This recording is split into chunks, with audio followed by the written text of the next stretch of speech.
ओम गुरु ब्रह्मा गुरु विष्णु गुरुदेवो महेश्वरा गुरु साक्षात् परब्रह्म तस्मै श्री गुरुवे नमः। अहम आदो देवकी देवगर्भजननं गोपीगिरिवर्धनं मायापूतन जीवतापहरणं गोवर्धनोद्धारणं कंसच्छेदनकौरवादिहननं कुन्तीसुतापालनम् एतत् श्रीमद्भागवतं पुराणकथितं श्रीकृष्णलीलामृतं निगमकल्पतरोर्गलितं फलं शुकमुखाद्रव अमृतसंयुतं पिबत भागवतं रसमालया मुहरो रसिका भूय भावका। ओम श्रीमन्नारायण नारायण नारायण भजमन्नारायण नारायण नारायण लक्ष्मी नारायण नारायण नारायण बद्री नारायण नारायण नारायण। भगवान श्री कृष्ण चंद्र नारायण भगवान के चरण कमलों में नतमस्तक होकर के गुरु श्री वेद व्यास जी, गुरु श्री सुखदेव जी, मैत्रेय जी, गुरु श्री माधवाश्रम जी महाराज जी के चरण कमलों में नतमस्तक होकर के हम ये श्रीमद् भागवत महापुराण के तृतीय स्कंद के 31वें अध्याय को शुरू करने जा रहे हैं, जिसमें मनुष्य योनि को प्राप्त हुए जीव की गति का वर्णन दिया गया है। ओम श्री भगवान उवाचा कर्मणा देवनेत्रेण जन्तुर्देहोपपत्तये स्त्रिया प्रविश्य उदरं पुंसो ऋतकर्णाश्रया कललं त्वेकरात्रेण पञ्चरात्रेण बुद्बुदं दशाहिन तु करकन्दो पेशण्डा वा तथा परं मासेन्तो शिरोद्वाभ्यं भावाग्र्याद्य विग्रहं न खलो मास्ति चर्माणि लिङ्गछिद्रोद्भवत्स्त्रिभिः चतुर्भिर्धातवा सप्त पञ्चभिः क्षुत्रिडोद्भवा खड्भिर्जरायुणा बीता कुक्षो भ्रामति दक्षिणे मातुर्जग्धा अन्नपानैर्धैर्ये दद्ध्वातुरसम्मते शेते विण्मूत्रे गते स जन्तुसम्भवे कृमिभिः क्षत सर्वांगा स कौमार्यात् प्रतिक्षणं मूर्छा माप्रोत क्लेशस्तत्रेक्षुदितुर्मुहुः कटुतीक्ष्ण उष्ण लवण रुक्ष अम्लादि उल्बणे मातृभुक्ति रूप स्पृष्टा सर्वांगो उत्थित वेदन उल्बेन संवृतस्तस्मिन् दृष्ट वैरावृता आस्ते कृत्वा शिरो कुक्षो भृगुपृष्ठ शिरोधरा अकल्पा स्वांगचेष्टायां कुंता इव पंजरे तत्र लब्धा स्मृतिर्देवात् कर्म जन्म शतोद्भवम् स्मरन् धीर्यम् अनुश्वासं शर्म किं नाम विन्दते आरभ्य सप्तमान् मासा लब्धा बोधापि विपितो नेकृतासे श्रुतिर्वात्रे विष्टा भूरिव सोदरम् नाथमाना ऋषिर्भीता सप्तवद्भिः कृताञ्जलि स्तुविता तं विक्लवया वाचा येनोदरे अर्पितः। श्री भगवान कहते हैं माता जी, जब श्री कपिल भगवान कहते हैं कि माता जी, जब जीव को मनुष्य शरीर में जन्म लेना होता है तो वह भगवान की प्रेरणा से अपने पूर्व कर्मानुसार ध्येय प्राप्ति के लिए पुरुष के वीर्यकर्ण के द्वारा स्त्री के उदर में प्रवेश करता है। वहाँ वह एक रात्रि में स्त्री के रज में मिलकर एक रूप में कल बन जाता है, 5 रात्रि में बुद्ध हो जाता है, 10 दिनों में बेर के समान कुछ कठिन हो जाता है और उसके बाद मांसपेशी अथवा अंडज प्राणियों में अंडे के रूप में परिणत हो जाता है। 1 महीने में उसके सिर निकल जाता है, 2 महीने में हाथ पांव और अंगों का विभाग हो जाता है और 3 महीने में नख, रोम, अस्थि, चर्म, स्त्री पुरुष के चिन्ह तथा अन्य छिद्र उत्पन्न हो जाते हैं। 4 महीने में उसमें मांस आदि 7 धातुएं पैदा हो जाती है। 5वें महीने में भूख प्यास लगने लगती है और छठे महीने में झिल्ली से लिपटकर वह दाहिने कोख में घूमने लगता है। उस समय माता के खाए हुए अन्न जल आदि से उसकी सब धातुएं पुष्ट होने लगती है और वह कृमि आदि जंतुओं के उत्पत्ति स्थान उस जघन्य मलमूत्र के गड्ढे में पड़ा रहता है। वह सुकुमार तो होता ही है, इसलिए जब वहाँ के भूखे कीड़े उसके अंग प्रत्यंग नोचते हैं तब अत्यंत क्लेश के कारण वह क्षण क्षण में अचेत हो जाता है। माता के खाए हुए कड़वे, तीखे, गरम, नमकीन, रूखे और खट्टे आदि उग्र पदार्थों का स्पर्श होने से उसके सारे शरीर में पीड़ा होने लगती है। वह जीव माता के गर्भाशय में झिल्ली से लिपटा और आंतों से घिरा हुआ रहता है। उसका सिर पेट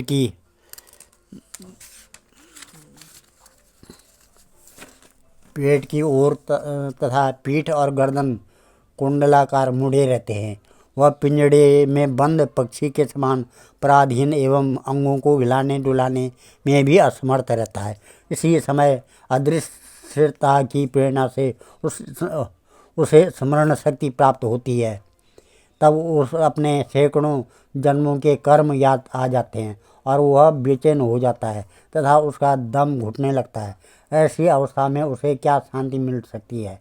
7वां महीना आरंभ होने पर उसमें ज्ञान शक्ति भी उन्मेष हो जाता है, परंतु प्रसूति वायु से चलायमान रहने के कारण वह उसी उदर में उत्पन्न हुए विष्ठा के कीड़ों के समान एक स्थान पर नहीं रह सकता है।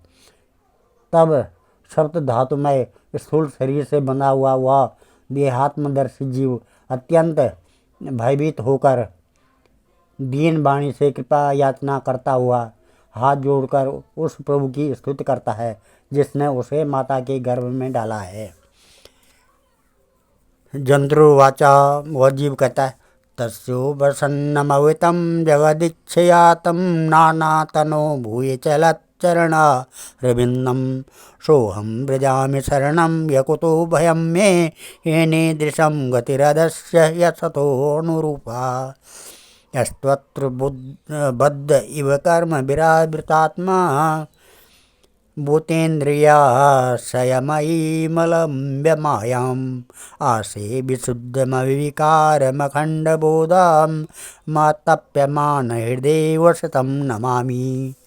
यः पञ्चभूतरचिते रहिते शरीरे छन्नो यथेन्द्रियगुणार्थचिदात्मकोऽहं तेना विकुण्ठमहिमां मृषितमेनं वन्दे परं प्रकृतिपुरुषयो पुमांसं यन्माययोर्गुणकर्मनिबन्ध अस्मिन् संसारिके पतिचरस्तदभिश्रमेण नष्टस्मृति पुनरयं प्रवणितलोकं युक्त्या कया महदनुग्रहमन्तरेण ज्ञानं यदेतददात्मक सद्देवाश्रयकालिकं शिरचरेष्वनुवर्तितांस तं जीवकर्मपदवीं मनुवर्तमानं तापत्रयोपशमनाय वयं भजेम। देयन्न देयविवरे जठराग्निनासृगबिणमूत्रकूपपतितो वृषतप्तदेह इच्छानितो विवसितं गणयन् स्वमासं निर्वाक्षता कृपणधीर्भगवन् कदानु येने दिशिं गतिमसो दशमास ईशा संग्राहित पुरोदयेन भवादृशेन स्वेनेव तृप्य तुष्यतु कृतेन सदीननाथ को नाम तत्प्रतिविनाञ्जलिमस्य कुर्यात् पश्यत्ययं दिशणया ननु सप्तभद्री शारीरिके दमशरीर्यपरस्वदे यदृष्टयात्मसमतमहं पुरुषं पुराणं पश्ये बहिर्हृदि च चैत्यमिव प्रतीतं सोऽहं वसन्नपि विभुव्यदुःखवासं गर्भान् निर्जगमिषे वैरन्धकूपे यत्रोपयातमुपसर्पति देवमाया मिथ्यामतिर्यदनुसंसृतचक्रमेतत् तस्मादहं विगतविक्लव उद्धरीशम् आत्मानमासु तमसा सुहृदात्मनैव भूयो यथा व्यसनमे तद एक रंध्रम मामे बहुष्य दुपसादित विष्णुपाद। फिर वह कहता है, जीव कहता है, मैं बड़ा अधम हूँ। भगवान ने मुझे जो इस प्रकार की गति दिखाई है वह मेरे योग्य ही है। वे अपने शरण में आए हुए इस नश्वर जगत की रक्षा के लिए ये अनेक प्रकार के रूप धारण करते हैं। अतः मैं भी भूतल पर विचरण करने वाला उन्हीं के निर्भय चरणार बिंदुओं की शरण लेता हूँ। जो मैं जीव इस माता के उदर में देह, इंद्रिय और अंतःकरण रूपा माया का आश्रय कर पुण्य पाप रूप कर्मों से आच्छादित रहने के कारण बद्ध की तरह हूँ, वही मैं यहीं अपने संतप्त हृदय में प्रतीत होने वाले उन विशुद्ध उपाधि रहित अविकारी और अखंड बोध रूप स्वरूप परमात्मा को नमस्कार करता हूँ। मैं वस्तुतः शरीर आदि से रहित असंग होने पर भी देखने में पांच भौतिक शरीर से संबद्ध हूँ और इसलिए इंद्रिय, गुण, शब्द आदि विषय और चिदाभास अहंकार रूप जान पड़ता हूँ। अतः इस शरीर आदि के आवरण से जिनकी महिमा कुंठित नहीं हुई है, उन प्रकृति और पुरुष के नियंता सर्वज्ञ विद्या शक्ति संपन्न परम पुरुष की मैं वंदना करता हूँ। उन्हीं की माया से अपने स्वरूप की स्मृति नष्ट हो जाने के कारण यह जीव अनेक प्रकार के सत्वादि गुण और कर्म के बंधन से युक्त इस संसार मार्ग में तरह तरह के कष्ट झेलता हुआ भटकता रहता है। अतः उन परम पुरुष परमात्मा की कृपा के बिना और किस युक्ति से इसे अपने स्वरूप का ज्ञान हो सकता है। मुझे जो इस त्रैकालिक ज्ञान हुआ है यह भी उनके सिवा और किसने दिया है, क्योंकि स्थावर जंगम समस्त प्राणियों में एकमात्र वे ही तो अंतर्यामी रूप अंश से विद्यमान हैं तथा जीव रूप कर्मजनित पदवी का अनुवर्तन करने वाले हम अपने त्रिविध तापों की शांति के लिए उन्हीं का भजन करते हैं। भगवान, यह देहधारी जीव दूसरी माता की देह के उदर के भीतर मलमूत्र और रुद्र से कुएं में गिरा हुआ है। उसकी जठराग्नि से इसका शरीर अत्यंत संतप्त हो रहा है।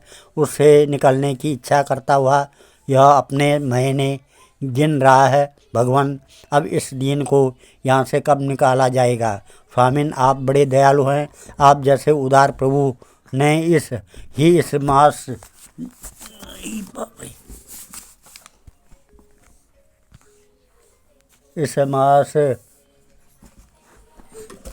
आप बड़े दयालु हैं। आप जैसे उदार प्रभु ने इस 10 मास के जीव को ऐसा उत्कृष्ट ज्ञान दिया है।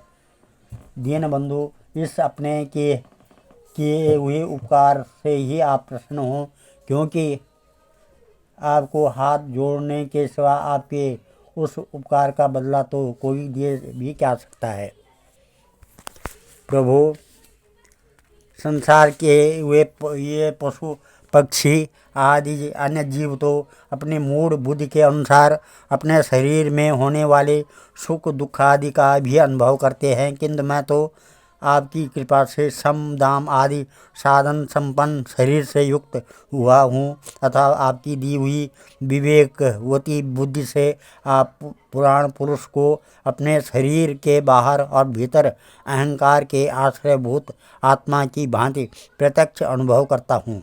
भगवान, इस अत्यंत दुख से भरे हुए गर्भाशय में यद्यपि मैं बड़े कष्ट से रह रहा हूँ तो भी इससे बाहर निकलकर संसारमय अंधकूप में गिरने की मुझे बिल्कुल इच्छा नहीं है, क्योंकि उसमें जाने वाली जीव को आपकी माया घेर लेती है, जिसके कारण उसके शरीर में अहम बुद्धि हो जाती है और उसके परिणाम में उसे फिर इस संसार चक्र में ही पड़ना होता है।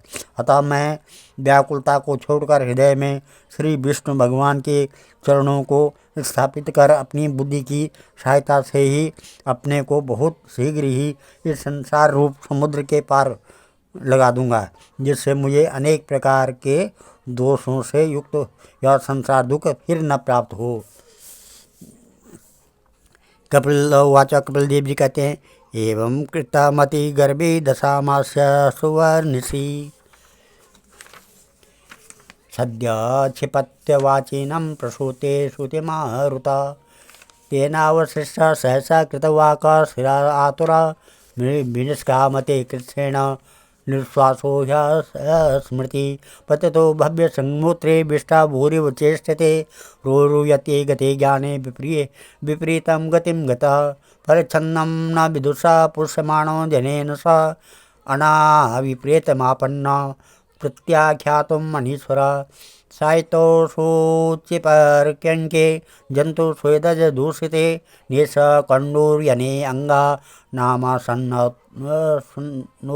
चेष्टते तुद्धन्त्या मत्वज्जं दंसा मशका मत्कुणादया रुदन्तं विगता ज्ञानं कुमय कृमिका क्रियथा इत्येवं शैशवं भुक्ता दुःखं पौगण्डमेव च अलब्धा भीप्सितो ज्ञानं तीदमन्यो सुचार्पिता स्वदेहेन मानेन वर्धमानेन मन्युना करोति विग्रहं कामी कामीष्वन्ताय चात्मना भूते खड्विमराराभ्ये देहबुधो स्वीकृतम् अहं नमेत्य सद्ब्राहं करोति कुमतिर्मतिं तदर्थं कुरुते कर्म यद्बद्धो यथा संस्कृतं यो नुयाति तदक्लेशम् अविद्याकर्मबन्धनः यद्य सद्दि पथि पुण्य शुश्रोदरकृतोद्यमे अस्थितो रमते जन्तुस्तमो विशति पूर्ववत् सत्यं शौचं दया मौनं बुद्धि श्रीह्रियशा क्षमा समोदमो भगस्तेति यत्संग जातिसंगम तेषु शान्तेषु मूढेषु खनितात्म साधुषु संग न कुर्यात् शोचेषु योषिता क्रीडमृगेषु च न तथास्य मोहित मोहो यन्द चान्या प्रसंगता योषित संगा दशा पुंसो यथा तत्संगति संगता प्रजापति स्वाम द्वैतरम दृष्ट्वा तद्रूप दर्शिता रोहित भूतम शोभद्वादा ईदृक्षरूपी हतत्रप तत्सृष्ट सृष्टेषु को न्यखंडित धी मान पुमान ऋषि नारायण मृत्ये योषन्मन्येव मायेये बलं मे पश्य मायाया श्रीमत्या जैनौ दिशां यां करोति पदाक्रान्तं व्रजे जिह्वेण केवलम्। इस प्रकार से कपिल जी कहते हैं कि माता वह 10 महीने का जीव गर्भ में ही जब इस प्रकार विवेक संपन्न होकर भगवान की स्तुति करता है तब उस अधोमुख बालक को प्रसव काल की वायु तत्काल बाहर आने के लिए ढकेलती है। उसके सहसा ठेलने पर वह बालक अत्यंत व्याकुल हो नीचे सिर करके बड़े कष्ट से बाहर निकलता है। उस समय उसके श्वास की गति रुक जाती है और पूर्व स्मृति नष्ट हो जाती है। पृथ्वी पर माता के रुधिर और मूत्र में पड़ा हुआ वह बालक विष्ठा के कीड़े के समान छटपटाता है। उसका गर्भवास का सारा ज्ञान नष्ट हो जाता है और वह विपरीत गति देहाभिमान रूप अज्ञान दशा को प्राप्त होकर बार बार जोर जोर से रोता है। फिर जो लोग उसका अभिप्राय नहीं समझ सकते उनके द्वारा उसका पालन पोषण होता है। ऐसी अवस्था में उसे जो प्रतिकूलता प्राप्त होती है उसका निषेध करने की शक्ति भी उसमें नहीं होती है। जब उस जीव को शिशु अवस्था में मैली कुचैली खाट पर सुला दिया जाता है जिससे खटमल आदि स्वेदज जीव चिपटे रहते हैं तब उसमें शरीर को खुजलाने उठाने अथवा करवट बदलने की भी सामर्थ्य न होने के कारण वह बड़ा कष्ट पाता है। उसकी त्वचा बड़ी कोमल होती है। उसे डांस मच्छर और खटमल आदि उसी प्रकार काटते रहते हैं जैसे बड़े कीड़े को छोटे कीड़े। उस समय उसका गर्भावस्था का सारा ज्ञान जाता रहता है, सिवा रोने के वह कुछ नहीं कर सकता है। इसी प्रकार बाल्य कौमार और पौगंड अवस्था के दुख भोकर वह बालक युवा अवस्था में पहुंचता है। इस समय उसे यदि कोई इच्छित भोग नहीं प्राप्त होता तो अज्ञानवश उसका क्रोध उद्दीप्त हो उठता है और वह शोकाकुल हो जाता है। देह के साथ ही साथ अभिमान और क्रोध बढ़ जाने के कारण वह काम परवश जीव अपना ही नाश करने के लिए दूसरे कामी पुरुषों के साथ और ठानता है, बैर ठानता है। खोटी बुद्धि वाला वह अज्ञानी जीव पंचभूतों से रचे हुए इस देह में निवेश के कारण निरंतर मैं मेरेपन का अभिमान करने लगता है। जो शरीर इस वृद्धावस्था आदि अनेक प्रकार के कष्ट ही देता है और अविद्या और कर्म के सूत्र से बंधा रहने के कारण सदा इसके पीछे लगा रहता है, उसी के लिए यह तरह तरह के कर्म करता रहता है, जिनमें बंध जाने के कारण इसे बार बार संसार चक्र में पड़ना होता है। सन्मार्ग में चलते हुए यदि इसका किन्हीं जीवा और उपेंद्रिय के भोगों में लगे हुए विषयी पुरुषों से समागम हो जाता है और यह उनमें आस्था करके उन्हीं का अनुगमन करने लगता है, तो पहले के समान ही फिर नार की योनियों में पड़ता है, जिनके संग से इसके सत्य, शौच, बाहर भीतर की पवित्रता, दया, वाणी का संयम, बुद्धि, धन संपत्ति, लज्जा, यश, क्षमा, मन और इंद्रियों का संयम तथा ऐश्वर्य आदि सभी सद्गुण नष्ट हो जाते हैं। उन अत्यंत शोचनीय स्त्रियों के क्रीड़ा, मृग खिलौना, अशांत मूड और देहात्मदर्शी असत पुरुषों का संग कभी नहीं करना चाहिए, क्योंकि इस जीव को किसी और का संग करने से ऐसा मोह बंधन नहीं होता है जैसा स्त्री और स्त्रियों की संगियों का संग करने से होता है। एक बार अपनी पुत्री सरस्वती को देखकर ब्रह्मा जी भी उसके रूप लावण्य से मोहित हो गए थे और उसके मृग रूप होकर भागने पर उसके पीछे निर्लज्जता पूर्वक मृग रूप होकर दौड़ने लगे। उन्हीं ब्रह्मा जी ने मरीचि आदि प्रजापतियों की तथा मरीचि आदि से कश्यपादि की और कश्यपादि से देव, मनुष्य आदि की प्राणियों की सृष्टि की और इनमें एक ऋषि प्रवर नारायण को छोड़कर ऐसा कौन पुरुष हो सकता है जिसकी बुद्धि स्त्री रूपणी माया से मोहित न हो। ओहो, मेरी इस स्त्री रूपणी माया का बल तो देखो, जो अपने भ्रुकुटी विलास मात्र से बड़े बड़े दिग्विजयी वीरों को पैरों से कुचल देती है। संगम न कुर्यात् प्रमदात् सुजातु योगस्य पारं परमारुरुक्षु मत्सेवया प्रतिलब्धात्मलाभो वदन्ति या यद्वारमस्यः।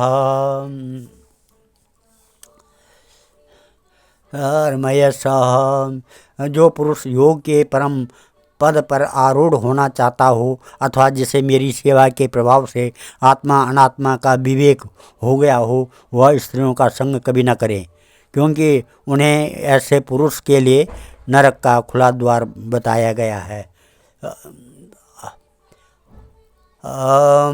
भगवान की रची हुई यह तो स्त्री रूपणी माया धीरे धीरे सेवा आदि से मिस से पास आती है। इसे तिनकों से ढके हुए कुएं के समान अपनी मृत्यु ही समझे। योपायाति स निर्मायं यद्धि वा विनिर्मिता ताम चेतात्मनो मृत्यु तृणे कुममिवावृतं यां मन्यते पतिं मोहन् मन्माया मृषभयातिमं स्त्रीत्वं स्त्रीसंगता प्राप्तो वितयापत्यगृहप्रदं तमात्मनो विजयानीयात् पत्यापत्यागृहात्मकं देवोपसादितं मृत्युं मृगयोगायनं यथा देहेन जीवभूतेन लोकाकालोकमनुव्रजन् भुञ्जान एव कर्माणि करोत्याविरतं पुमान् जीवो यस्यानुगो देहो भूतेन्द्रिय मनोमयः तन्निरोधस्य मरणामाविर्भावस्तु संभवः द्रव्योपलब्धि स्थानस्य द्रव्येच्छायोद् यदा तत्पंचत्वं महत्मात्म उत्पत्ति द्रव्य दर्शनम इच्छा क्षणोर्द्रव्य वयवर्दर्शनम योग्यता यदा तदेव चक्षुषा द्रष्टुम त्वायो योग्यतानयो तस्मान् कार्यं संत्रासो न पुण्य न संवृता बुद्ध्वा जीवगतिम धीरो मुक्त संगश्चरेदिह सम्यक दर्शनया बुद्ध्या योग वैराग्य युक्तया माया विरच्यते लोके चरेणस्य कलेवरम।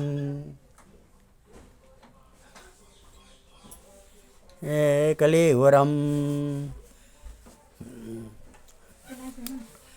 स्त्री में आसक्त रहने के कारण तथा अंत समय में स्त्री का भी ध्यान रहने से जीव को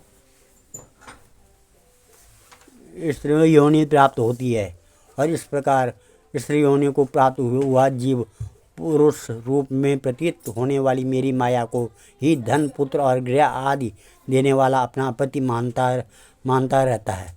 सो जिस प्रकार व्याधे का गाना कानों को प्रिय लगने पर भी बेचारे भोले भाले पशु पक्षियों को फंसाकर उनके नाश का ही कारण होता है, उसी प्रकार उन पुत्र पति और गृह आदि को विधाता की निश्चित की हुई अपनी मृत्यु ही जाने। देवी जीव को उपाधिभूत लिंग देह के द्वारा पुरुष एक लोक से दूसरे लोक में जाता है और अपने प्रारब्ध कर्मों को भोगता हुआ निरंतर अन्य देहों की प्राप्ति के लिए दूसरे कर्म करता रहता है। जीव का उपाधि रूप लिंग शरीर तो मोक्ष पर्यंत उसके साथ रहता है तथा भूत इंद्रिया और मन का कार्य रूप स्थूल शरीर इसका भोगाधिष्ठान है। इन दोनों का परस्पर संगठित होकर कार्य न करना ही प्राणी की मृत्यु है और दोनों का साथ साथ प्रकट होना जन्म कहलाता है। पदार्थों की उपलब्धि के स्थान रूप इस स्थूल शरीर में जब उनको ग्रहण करने की योग्यता नहीं रहती है, यह उसका मरण है और यह स्थूल शरीर ही मैं हूँ, इस अभिमान के साथ उसे देखना उसका जन्म है। नेत्रों में जब किसी दोष के कारण रूप आदि को देखने की योग्यता नहीं रहती है, तभी उनमें रहने वाली चक्षु इंद्रिय भी रूप देखने में असमर्थ हो जाती है और जब नेत्र और उसमें रहने वाली इंद्रिय दोनों ही रूप देखने में असमर्थ हो जाते हैं, तभी इन दोनों के साक्षी जीव में भी वह योग्यता नहीं रहती है। अतः मुमुक्ष पुरुष को मरणादि से भयदीनता अथवा मोह नहीं होना चाहिए। उसे जीव के स्वरूप को जानकर धैर्यपूर्वक लिंग निसंग भाव से विचरना चाहिए तथा इस मायामय संसार में योग वैराग्य युक्त सम्यक ज्ञानमयी बुद्धि से शरीर को निक्षेप धरोहर की भांति रखकर उसके प्रति अनासक्त रहते हुए विचरण करना चाहिए। आज हम इस अध्याय को तो यहीं पर समाप्त करते हैं और इस कथा को यहाँ पर विराम देते हैं।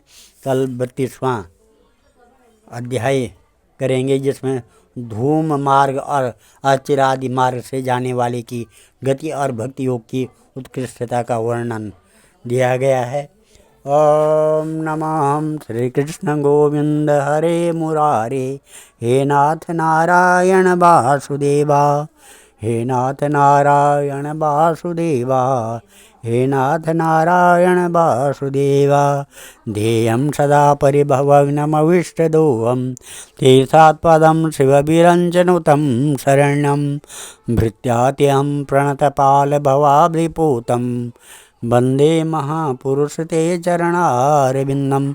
मंगलं भगवान् विष्णु मंगलं गरुड़ध्वजा मंगलं पुंडरीकाक्षा मंगलाय तनोहरि मंगलं भगवान् शंभु मंगलं वृषभध्वजा मंगलं पार्वतीनाथ मंगलाय शिवशंकर। ओम सर्वे भवन्तु सुखिनः, सर्वे सन्तु निरामया, सर्वे भद्राणि पश्यन्तु मा कश्चित् दुःखभाग् भवेत्। ध्येयं सदा परिभवग्नमविष्टदोहं तीर्थात्पदं शिवविरञ्जनुतं शरण्यं भृत्यात्यहं प्रणतपालभवाब्धिपूतं वन्दे महापुरुष ते चरणारविन्दम्।